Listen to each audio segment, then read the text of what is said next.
जी। बोलो श्री प्राणनाथ प्यारे की जय। बोलो श्री सतगुरु महाराज की जय। सर्व सुंदर साथ की जय। सागर प्रकरण चल रहा है 12वां। पांचवा सागर पुरन गहरा गुज गंभीर। पांचवा सागर पुरन गहरा गुज गंभीर। प्याले इश्क दरियाव के प्याले इश्क दरियाव के पीवे अर्श रूहे फकीर। पांचवा सागर पुरन गहरा गूंज गंभीर। इन रस को ए सागर पूर्ण जुगल किशोर। ए दरिया सुख पांचवा लहरी आवत आती जो। पांचवा सागर पुरन गहरा गूंज गंभीर। नैनो नैन मिलाई के अमीरस सिंचत अपने अंग रूहे जान के नेह नए नए उपजावत। पांचवा सागर पुरन गहरा गूंज गंभीर। इश्क प्याला रंग रस का जब देत नैन मरो। फूल पहुँचे तालुरू के कायम चढ़ावत हो। पांचवा सागर पुरन गहरा गूंज गंभीर। ए इश्क सागर अपार है वार न पाए पार। ए लहरी इश्क सागर की हक देवे सुहागिन नाम। पांचवा सागर पुरन गहरा गूंज गंभीर। मोमिन होए सो समझियो ए भी तक कहे महमत। मोमिन होए सो समझियो ए भी तक कहे महमत। अब बात न रही बोलन की कया चलते जान निस्बत। पांचवा सागर पुरन गहरा गूंज गंभीर। प्याले इश्क दरियाव के, प्याले इश्क दरियाव के, पीवे अर्श रूहे फकीर। पांचवा सागर पूरन गहरा गूंज गंभीर, गहरा गूंज गंभीर। बोलो श्री प्राणनाथ प्यारे की जय। बोलो श्री सतगुरु महाराज की जय। सर्व सुंदर साथ की जय। प्रणाम।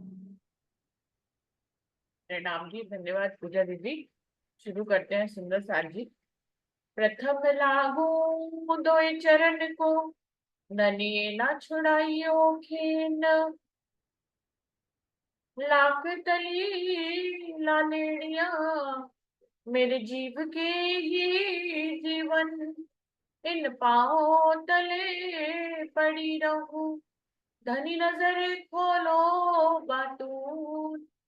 पलना वालों निरखो नेत्रे, मेरे जीव के ही जीवन, मेरे जीव के ही जीवन।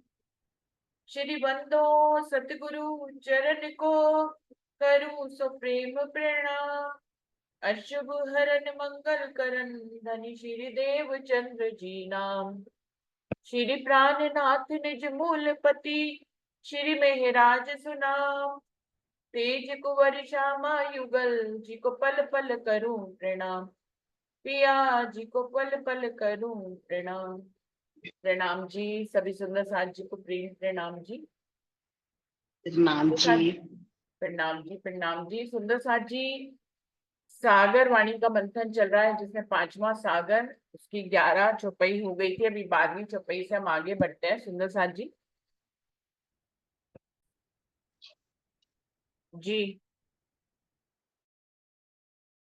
कई सुख अमृत सिंचत, जो रोप सिंचत वन माली। इन विद नैनो सिंचत, रू क्यों न लगे गुलाली। जैसे माली बगीचे में पौधे को सींचता है, उस तरह से अमीरस के मुख नैनो द्वारा श्री राज्य जी महाराज रूहों को देते हैं। तो फिर रूहें क्यों ना मस्ती में लाल गुलाल हो जाए। जो कुछ बोले रू मुख थे, सो निके सुने हक कान।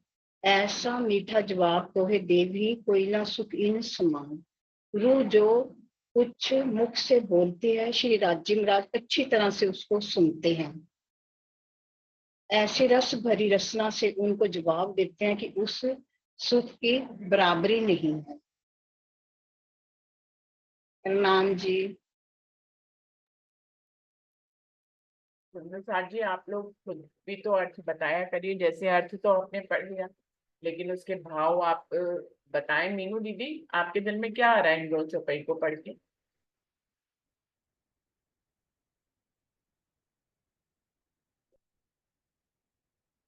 आप बता दो मेरी तरफ से।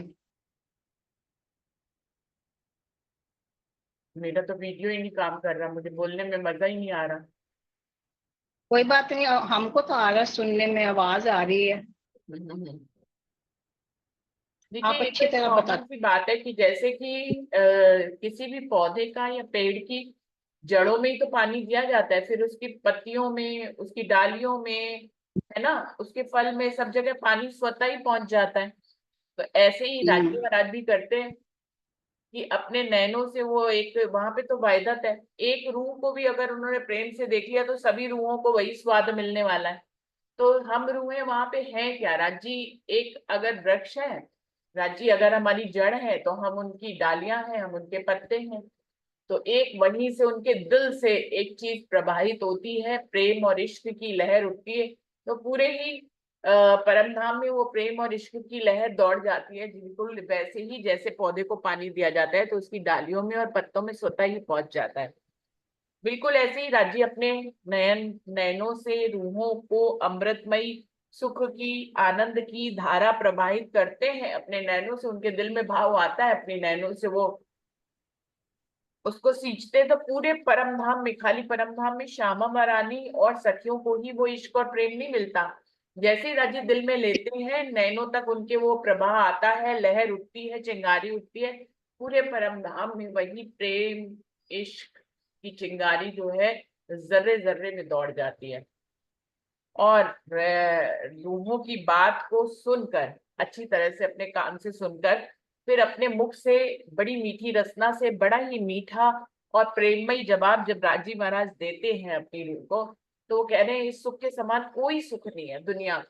अपने माशूक से प्रेम भरी मीठी बात सुनने के अलावा जो है अपने आशिक से अपने लिए प्रेम की मीठी बात सुनने के अलावा माशूक को और क्या अच्छा लगेगा।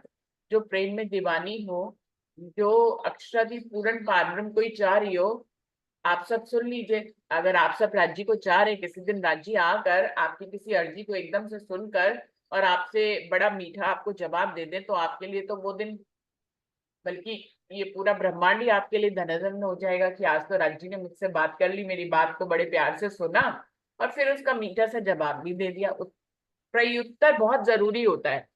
प्रत्युत्तर, उत्तर मतलब आपने जो कहा उसका उत्तर अगर सामने वाला नहीं देता है तो हम इसको क्या कहते हैं, इग्नोर कर देना।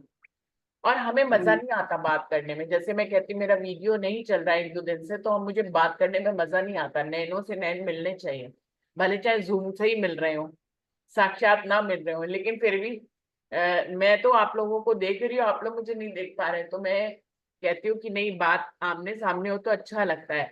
और दुनिया में भी मान लीजिए मैं किसी से बात कर रही हूँ, सामने वाला इधर उधर देख रहा है, मेरी तरफ नहीं देख रहा है, तो आपको बात करने में मजा नहीं आता है।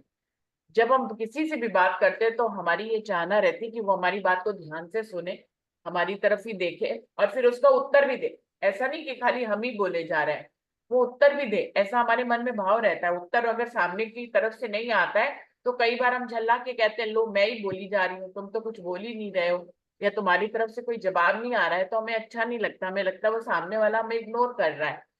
तो हमारा हमेशा से ही बातचीत का तरीका यही है कि हम भी बात करें और सामने वाला बड़ी बात हमारी बात को ध्यान से सुने और फिर उसका उत्तर भी दे, जिससे उत्तर देने से हमें ये लगता है कि वो हमारी बात सुन रहा है, हमारे साथ जुड़ा हुआ है, कनेक्टेड है, तभी तो वो हमारी बात का उत्तर दे रहा है। तो राजी ऐसे ही जब कनेक्टेड होकर रूह की बात को बड़े प्यार से सुनते हैं, और राजी तो कहीं किसी काम में बिजी है नहीं, राजी तो बिल्कुल रूहों के लिए ही मिलने हैं। यहाँ तो हमारे आशिक जो है 10 कामों में जुड़े हुए होते हैं, जिनको हम आशिक कहते हैं, तो इसीलिए आज की वो पूरी नहीं निभा पाते, क्योंकि हम कुछ भी कहते हैं कहिए वो सुने ना, वो अपना फोन ही, मैं कह रही हूँ कोई काम भी ना हो तो भी जो है आजकल की दुनिया फोन में ही जुटी रहती है। आप उनसे कोई बात कहो तब वो बड़ी मुश्किल से फोन से नजरें हटाएंगे, तो आपकी तरफ देखेंगे तो कहेंगे हाँ भाई बताओ, बीच में बात मिस कर दी थी, अब दोबारा बताओ। तो ऐसा एक्शन, पूरी दुनिया ऐसी फोन में खो गई है, एक वर्चुअल दुनिया में चली गई है, जहां फोन की दुनिया में फोन पे जो आ रहा है उसको देख रहे हैं, फोन पे जो आ रहा है उसको सुन रहे हैं, वहां पे वीडियो देख रहे हैं, वहां पे ये हो रहा है, वहीं से हंस रहे हैं, वहीं से रो रहे हैं, वहीं से संदेशे ले रहे हैं। लेकिन जो सामने बैठा है, जो हमारी आंखों के सामने बैठा है, कहिए हम फोन में इतना घुसे हों कि हम उसकी तरफ देख ही ना रहे हैं। ये दुनिया अब ऐसी हो गई, हम लोग ने तो बल्कि दूसरी दुनिया देखी हुई है जब फोन नहीं हुआ करते थे। आज हम ये दुनिया देखते हैं, हमें बड़ा दुख होता है कि देख लोग कितना फोन में घुस गए, आपस की बातचीत खत्म, लोग फोन में ही घुसे हुए हैं। तो यहाँ पे बड़े सुंदर भाव की बात कर रहे हैं कि परम धाम में कोई भी फोन नहीं है, सुंदर साथी, और वहां पे कोई कमाने धमाने का पंगा भी नहीं है कि अभी जाना है ऑफिस, फिर आना है, खाना पैक करो, अब आएंगे तो खाना बनाना पड़ेगा। राज्य भी फ्री है, रूहें भी फ्री है, इतना फ्रीडम है, इतने फ्री है, इतने मिलने हैं कि सिवाय इश्क के कुछ करते ही नहीं है, हैं? तो जो कछु बोले रूह राज्य से, सुनी के सुने हक कान, जो कुछ रूह बोलती है बड़े प्यार से राजी महाराज सुनते हैं। ऐसा मीठा जवाब तो ही दे दी, इतना मीठा पड़ उत्तर देते हैं आपको, कोई न सुख इन समान, इस सुख के समान कोई सुख हो ही नहीं सकता। और ये तो परम धाम में तो होता ही था, और काल माया के ब्रह्मांड में भी ये आपके साथ घटित हो जाए तो आपका कालमाया में आना ही पूर्णता सार्थक हो जाए कि राज्य ने हमारी बात सुन ली और हमें उत्तर दे दिया। बहुत ही सुंदर चौपाई है सुंदर साथ जी।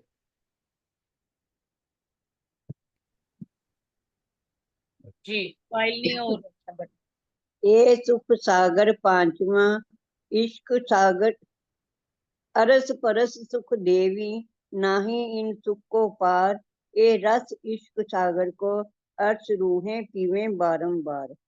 श्री राजी और रूहें अर्श परस आपस में सुख देते हैं, जिस सुख का शुमार नहीं है। ऐसे इश्क के सागर के रस को रूहें बार बार पीती हैं। ये सुख सागर पांचवा, इश्क सागर दिल हक, पहले चार देखे सागर, कोई ना हक दिल माफक। ये पांचवा सागर श्री राजी महाराज के दिल में भरपूर इश्क का है, जो बेहद सुखदाई है। पहले चार सागरों को देखा, परंतु हक के दिल इश्क सागर के माफिक कोई नहीं था। राजी महाराज और रूहें आपस में जो सुख उनको राजी महाराज सुख देते हैं, रूहें जो लेती हैं सुख, उनका उस सुख का कोई भी पारावार नहीं है। ऐसे इश्क के सागर को रूहें बार बार पीना चाहती हैं। ये जो पांचवा सागर है, इश्क का सागर, ये राजी के दिल का सागर है। ये बहुत ही सुखदाई है। हमने पहले भी जो चार सागर देखे, उनका आनंद तो बहुत है, परंतु ये जो इश्क का सागर, पांचवा इश्क का सागर है, ये राजी के दिल का सागर है। इसके माफक कोई भी और नहीं है। प्रणाम जी। इंद्रावती बड़ी प्यारी है, जिस सागर पे पहुंचती है उसी को सर्वश्रेष्ठ कह देती है, उसी को दूसरों से ज्यादा बड़ा कह देती हैं, दूसरों से ज्यादा गहरा कह देती हैं। पर इसका ये भाव बिल्कुल भी नहीं है सुंदर साथ जी की राज्य के और सागर इस सागर से कम है, वहां पे तो कम ज्यादा होता नहीं, द्वैत तो है ही नहीं। लेकिन उनकी मजबूरी है, हर सागर को श्रेष्ठ कहना है, हर सागर को जो है सबसे ज्यादा गहरा कहना है। तो इंद्रावती जिस सागर पे पहुंचती हैं, जहाँ राज्य पहुंचाते उसी की गाथा गाती हैं। तो इस समय इश्क के सागर पे पहुंची हुई हैं, तो इश्क की गाथा गा रही है कि राज्य के इस इश्क का सागर जो है वो राज्य के दिल का सागर है, और इससे तो गहरा कोई सागर ही नहीं है, इससे तो ज्यादा श्रेष्ठ कोई सागर ही नहीं है। तो नेचुरली वो कह रही है, तो हम सब जानते ही हैं, सारा परमधाम इश्क से बंधा हुआ है, ये खेल भी इश्क से बंधा है। सारी कायनात, सारी सृष्टि, सारा परमधाम का जर्रा जर्रा किससे बंधा हुआ है? इश्क से बंधा हुआ है। तो इश्क तो वहां की निशानी है, प्रेम और इश्क जो है वो परमधाम की निशानी है। इसको किसी भी स्तर पे कम तो कहा ही नहीं जा सकता, ये सर्वश्रेष्ठ है इश्क, और इश्क से ही पूरी परमधाम का जर्रा जर्रा और कायनात बनी हुई है, ये सबसे गहरा सागर है।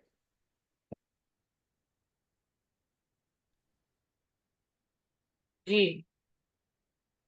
अक्के तोहे खेल दिखाया, बेवरा वास्ते इश्क, क्यों ना देखो पट खोल के, नजर खोली है हक। श्री राजी महाराज ने रूहों को खेल इश्क के ब्यौरे के वास्ते दिखाया है। अब श्री राजी महाराज ने जागृत बुद्धि के ज्ञान से नजर खोल दी है, तो अपनी नजर के सामने आया। माया के पर्दे को क्यों नहीं हटाती।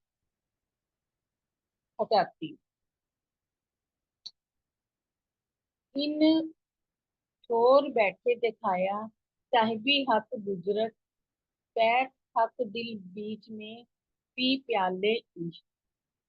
श्री राजी महाराज ने मूल मिलावे में बैठे बैठे ही अपनी साहिबी दिखाई है। इसलिए हे मेरी आत्मा, अब तू श्री राजी महाराज के दिल में घुस कर इश्क के प्याले पी। कि वहां राजी महाराज ने वहां ना हम आए हैं, वहीं बैठे बैठे ही अपना रुतबा दिखाया है हमें। तो राजी कहते हैं अब वहीं फिर बैठे बैठे अपनी मस्ती लो। नाम जी। तो क्या करना है तुम्हें? वो कह रहे राज्य महाराज ने इश्क के लिए ही तो ये खेल बनाया है, अब जब सारी करामात ही इश्क के लिए की है तो इश्क की पहचान तो करनी है सुंदर साथ जी। तो आज इश्क का सागर ही चल रहा है, वो कह रहे हैं आप इसकी पहचान भी करिए, इसमें डूबिए भी और इसकी चितवन भी करिए। इश्क के बिना तो अधूरा है ना सारा ब्रह्मांड। क्या है? मुझे याद नहीं आ रही है एक भजन की चौपाई, इश्क के बिना तो सारा ब्रह्मांड भी अधूरा है, एक तेरे इश्क बिना उड़ गई शब्द जहान। आशिक को माशूक का कछु इन विदला गया स्वार, न्यारा निमक ना हो वही, करना पड़े ना यार, इश्क को खुमारी आपकी जड़ी रहे दिन रात, हाथ जोड़ धनी नाम से मांगू यही दिन रात, इश्क खुमारी आपकी जड़ी रहे दिन रात। कुछ एक और अंतरा भी था, मुझे याद नहीं आ रहा। उसमें ये था कि इश्क के बिना तो पूरी दुनिया ही रद्द है। राजी ने ये कायनात बनाई है, रूहों को इश्क के दिखाने के लिए तो बनाई है। तो अगर इश्क तक ही हम नहीं पहुंचते हैं तो ये ब्रह्मांड में आना हमारा किस तरह से सार्थक होता है। इस ब्रह्मांड में जागनी ही इसी बात की है कि हम राजधानी के इश्क को जाने पहचाने और उनके इश्क को हम अनुभव करें। तो राज्य के इश्क को जो रूहें अनुभव कर रही हैं उन्हीं का इस दुनिया में आना सार्थक है। तो सुंदर साथ जी, इश्क के सागर में डूबना तो सबसे प्रथम प्रायोरिटी कह सकते हैं कि सबसे ज्यादा जरूरी है। आप कितना भी वाणी मंथन कर लें, आप कितने भी प्रवचन सुन लें, आप कितना भी सब कुछ कर लें, लेकिन आपको धनी के इश्क में डूबना, उनके प्रेम को अनुभव करना बहुत बहुत जरूरी है। ये सबसे इम्पोर्टेंट बात है जो इस कालमाया के ब्रह्मांड में सबसे ज्यादा जरूरी है हर रूह के। हाँ जी। तो हके केहा अर्स अपना, इश्क दिल मोमिन, सो इश्क करे जाहिर, दिल पैठ हक के तन। इसलिए तो श्री राजी ने ब्रह्म शिष्टों के प्रेम भरे दिल को अपना धाम कहा है। यही कारण है कि वह अपनी आत्माओं के धाम हृदय में विराजमान होकर इश्क को जाहिर कर रहे हैं।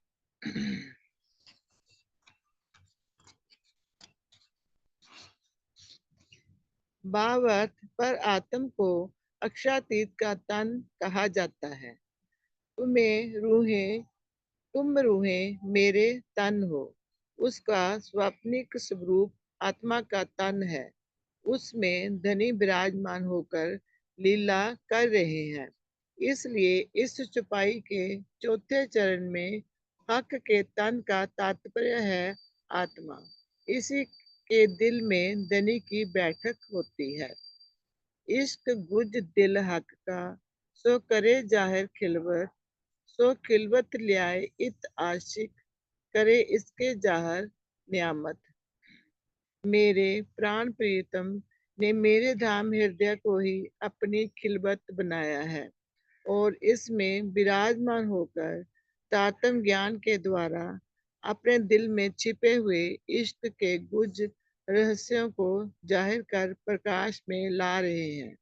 एक आशिक के रूप में उन्होंने मेरे दिल को ही खिलवत की शोभा दी है और इश्क की इस अनमोल नेमत को प्रकाश में ला रहे हैं।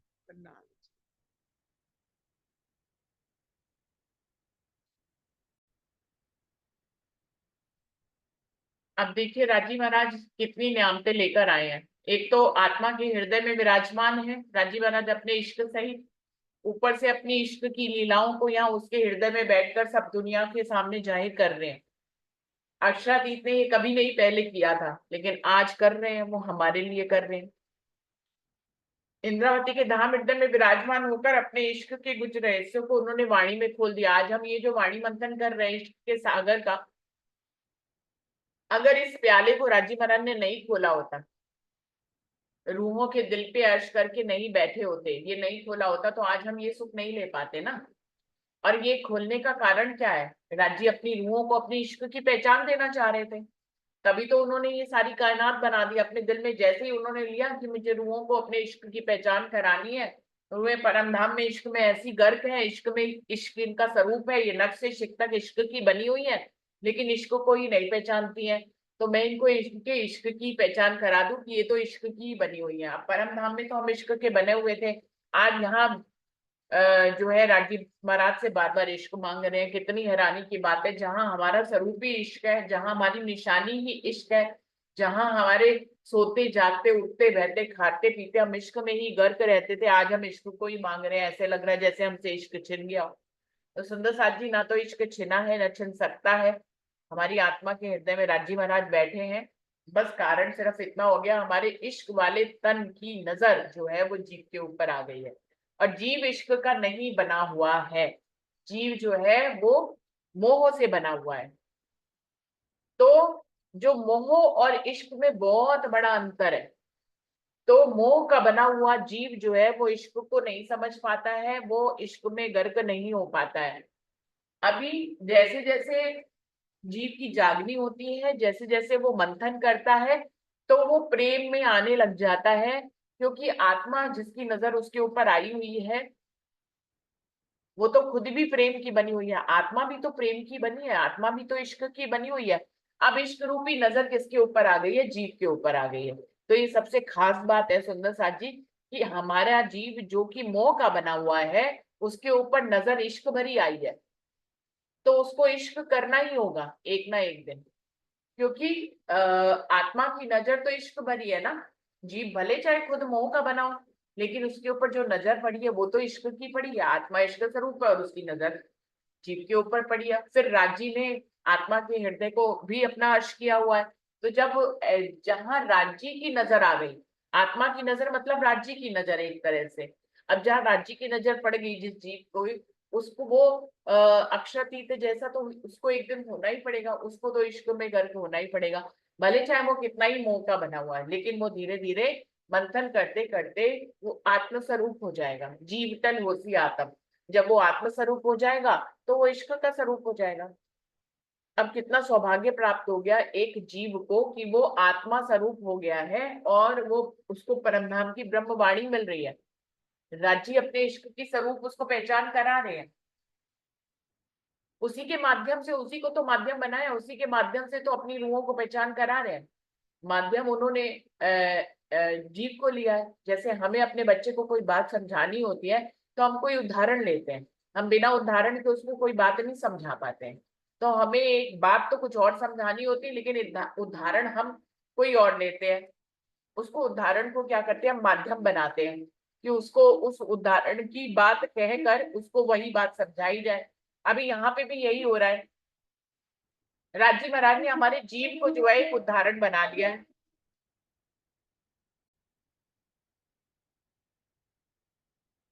तो जीव का सहारा लेकर, जीव का उदाहरण लेकर, या जीव को एक पात्र बनाकर अपनी रूहों को राजी महाराज इश्क का सबक सिखा रहे हैं, या उसकी बात बता रहे हैं, उसकी पहचान करा रहे हैं, लेकिन माध्यम उन्होंने जीव को बनाया है। अब जिसको माध्यम बनाते हैं वो भी तो उस लीला में शामिल हो जाता है ना, फिर वो अलग कैसे रहेगा? जब उसी को ही माध्यम बनाया तो उसको तो शामिल होना पड़ेगा। तो जीव कितना ही मोह का बना हुआ हो, लेकिन वो जब राज्य के इश्क की पहचान करता है तो वो भी इश्क का स्वरूप हो जाता है। जैसे इंद्रावती जी का जीव जो है वो इश्क का स्वरूप हुआ, धनी देवचंद जी का हुआ, जितने ब्रह्म मुनि हैं हमारे सामने उदाहरण के रूप में, उन सबके जीव को अब मोह का जीव अब नहीं कहेंगे।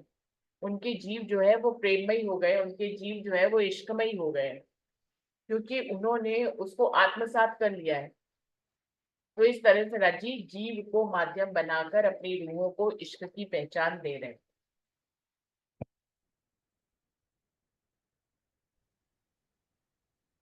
हाँ जी। इत दुनिया 14 तबक में, एकदम उठत है जे, जो हक सहूर कर देखिए, तो तब सब वास्ते इश्क के। यदि इस ब्रह्मवाणी से चिंतन कर देखा जाए तो यही निष्कर्ष चलता है कि 14 लोकों के इस ब्रह्मांड में यदि कोई प्राणी श्वास भी लेता है तो वह भी इश्क के निरूपण के लिए।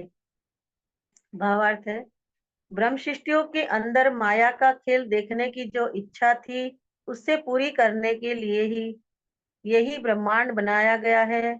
इश्क के वास्ते निरूपण इस खेल में ही संभव हो सकता है। यही कारण है कि इस ब्रह्मांड के प्रत्येक प्राणी की श्वास लेना भी इश्क की पहचान के इश्क खेल से जुड़ गया है। इस चौपाई के चौथे चरण का यही आशय है। फिर ब्रह्म सृष्टियों को माया का खेल देखने की जो इच्छा थी वह पूरी कर रहे राज्य कि इस जीव में आकर राज्य इस हृदय में इस आत्मा आई हुई है, जो वो जीव और आत्मा यहाँ पे सुख ले रहे हैं। ए इश्क सब हक का अर्श हादी रूहों सो, ए अर्श दिल जाने मोमिन, जो हक की वाहिदत मोह। यह धाम धनिक का प्रेम ही है जो वे परम धाम में श्यामा जी एवं सखियों से करते हैं। इस बात को यथार्थ रूप से वे ब्रह्म शिष्टियां जानती है, जिनका हृदय ही परम धाम होता है और जिनकी परात्म मूल मिलाव में विराजमान है। यहाँ पर जो जीव पर आत्मा बैठी है वह जीव यहाँ ज्ञान से उस परम धाम का मूल मिलावे का राज्य श्यामा जी की सबकी पहचान कर रहे हैं और अपनी भी पहचान कर रहे हैं। उस परम धाम का सुख यहाँ बैठे बैठे वाणी से और चितवन से लेते हैं। प्रणाम जी। वो कह रहे हैं पूरा ब्रह्मांड ही रूहों के लिए बनाया गया है, तो इस ब्रह्मांड का जर्रा जर्रा किसके लिए है, किसकी पहचान कराएगा। जब कोई बात को समझाने के लिए कोई छोटी सी वीडियो बनाई जाती है और हम अपने बच्चे को उसको समझाते हैं उस वीडियो के माध्यम से, उस वीडियो को हमने किस लिए बनाया, उसका हर पल हर घड़ी हर प्रसंग जो है वो बच्चे को वही संदेश देने के लिए हम बनाते हैं। ऐसे ही वो कह रहे हैं कि राजीव मराली ने जो पिक्चर बनाई है, माया रूपी पिक्चर जिसमें हम सब आए हुए हैं, ये किसके लिए बनाई है। रूहों को इश्क की पहचान